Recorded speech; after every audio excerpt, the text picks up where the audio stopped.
So we've got primer on this, which I think I showed everyone yesterday. Took the day today to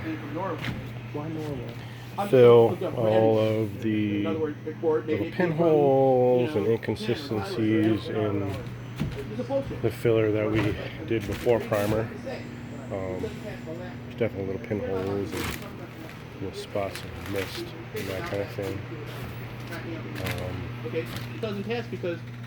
So all of this will be sanded down, and I did the hull too, which looks good. Definitely a lot less crap.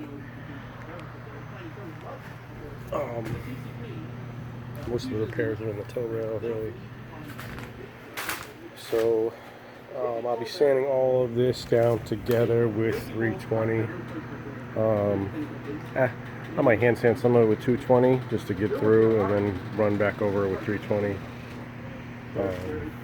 It's today Friday, right? So tomorrow I'll be doing all that, and I'm thinking Monday probably be ready for paint on the top sides here.